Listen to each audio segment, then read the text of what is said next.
Bonjour à tous et bienvenue dans Bien dans sa peau. Je suis Gladys Mignon, votre consultante beauté. Alors aujourd'hui, j'ai un sujet qui va vous chouchouter de A à Z. Vous êtes pressés, vous voulez savoir? Je vous dis à tout de suite.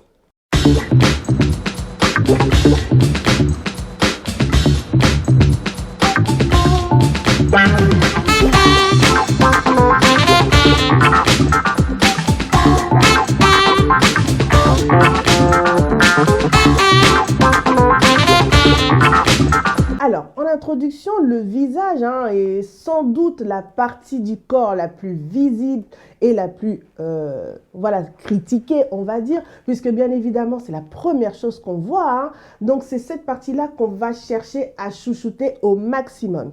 On fait tout pour lutter contre un bouton, une imperfection, etc. Le teint terne, on fait tout pour lutter parce que c'est ce qu'on voit en premier. Alors, pour justement appréhender et lutter contre ces choses-là, il est important d'avoir une routine soin. Alors, on va découvrir qu'est-ce qu'une routine pour le visage, une routine soin, pourquoi l'appliquer, sous quelle fréquence, etc. Ne vous inquiétez pas, je vous partage tout cela. Mais d'abord, qu'est-ce qu'une routine soin du visage?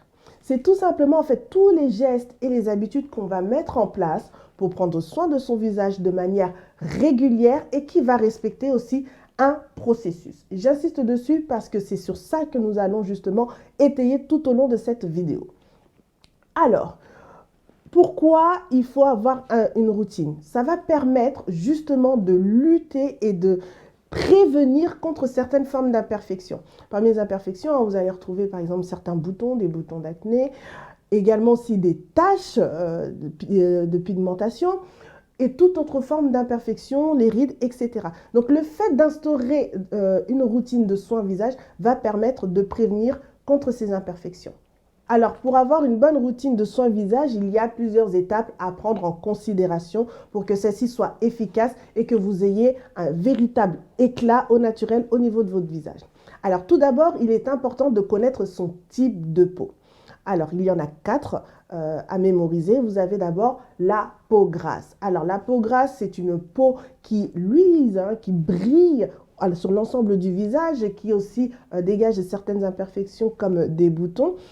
Donc, les personnes qui ont tendance vraiment à briller, ce sont des personnes qui ont une peau grasse. Ensuite, vous avez la peau mixte, qui est la juxtaposition d'une peau grasse et d'une peau dite sèche ou normale. Pourquoi? Parce que sur la zone T, donc la zone T, c'est vraiment la zone du front qui descend et qui longe le nez jusqu'au niveau du menton. C'est vraiment cette partie-là qui est grasse.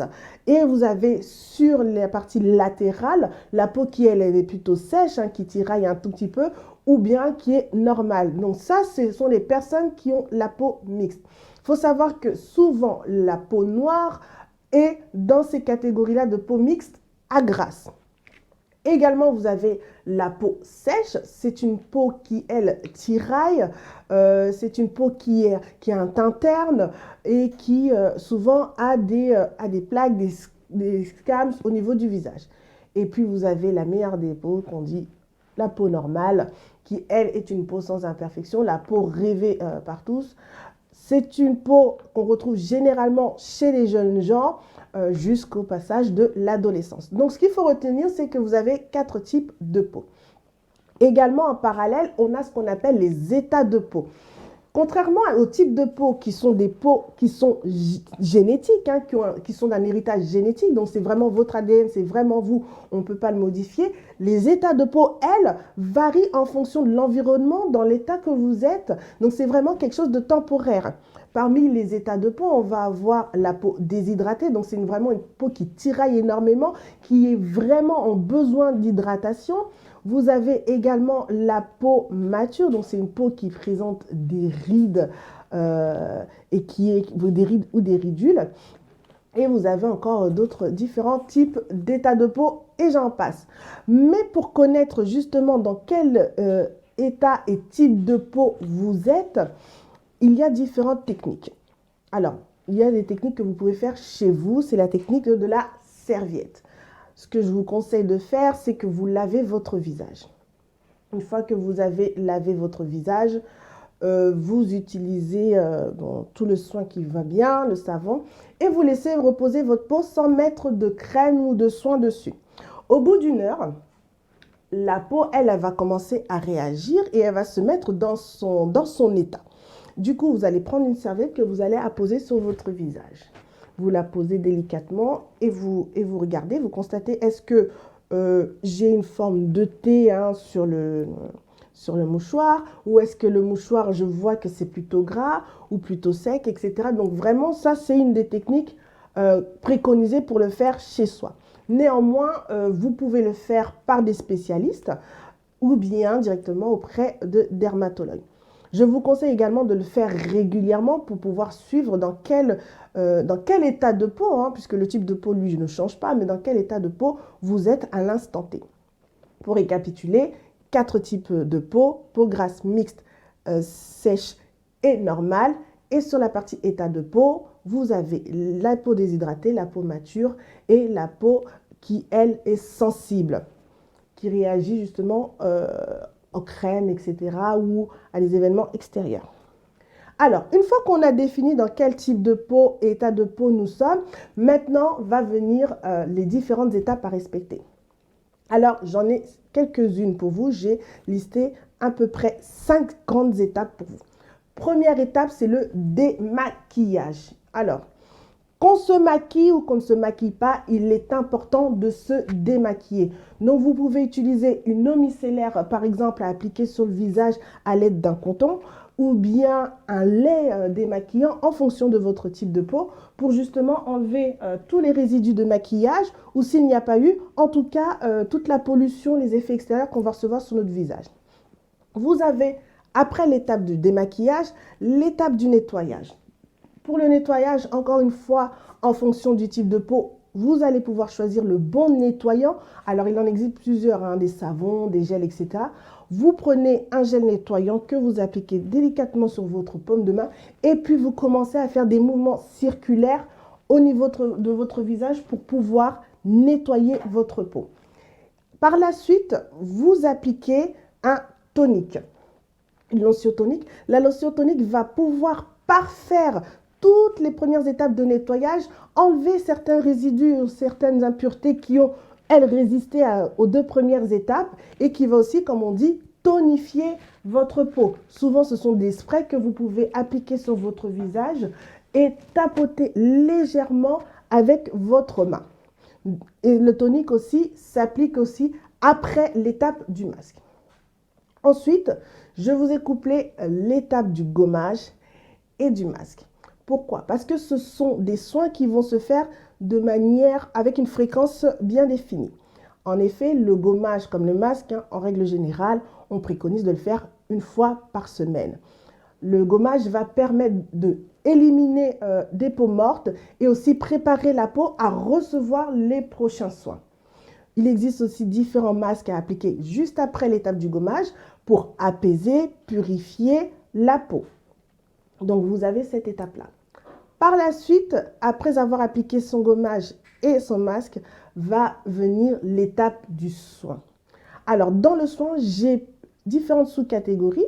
Vous avez premièrement le sérum. Alors, le sérum, c'est un produit qui n'est pas à utiliser seul. Je préfère insister dessus, puisqu'il est concentré en actif. Donc, vous allez appliquer votre sérum en fonction de votre état de peau. Si vous avez des problèmes d'imperfection, utilisez un sérum anti-tache. Si vous avez des problèmes de boutons, utilisez un sérum anti-imperfection. Donc, en fonction de votre état de peau, vous utilisez le sérum adapté que vous allez appliquer. Par la suite, vous appliquez votre crème de jour ou votre crème du soir en fonction du moment où on se trouve. Le matin, vous mettez votre crème du cou sur le visage, après l'étape du sérum. Et après, le soir aussi, pareil, vous pouvez répéter cette même étape en appliquant votre crème sur le visage après le sérum, encore une fois.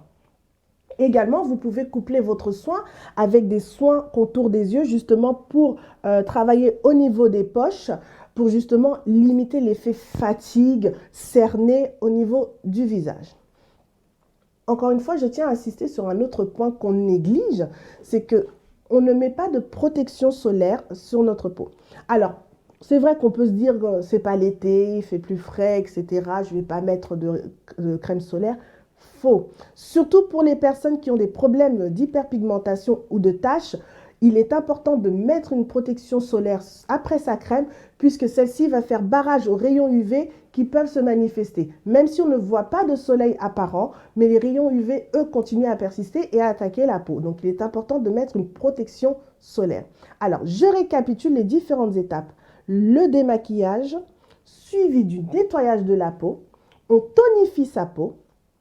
Après l'avoir tonifié, on utilise un gommage et un masque. Le gommage une fois par semaine et le masque au minimum une fois par semaine. Et après, on applique son soin sur le visage composé de sérum, de crème et de protection solaire. Alors, je vous ai détaillé toutes ces petites choses. Je vous ai donné quelques astuces, mais si vous voulez en savoir plus par rapport à votre peau, vous voulez une consultation en privé, n'hésitez pas à me contacter. Je suis là pour vous accompagner et proposer des services personnalisés par rapport à votre peau. Vous pouvez me contacter via mes différents réseaux pour en savoir plus. Et également, j'ai aussi une surprise pour vous, c'est que je vous donne rendez-vous le 30 octobre pour vraiment étudier dans le détail, échanger sur comment utiliser le soin, comment faire sa routine de peau et quelles sont les astuces qu'on peut mettre en place. Alors, je vous donne vraiment rendez-vous ce jour-là puisqu'on sera face à face et je vous donnerai d'autres conseils que je ne donne pas en vidéo. En attendant, prenez soin de vous, suivez cette routine et je vous dis à très bientôt.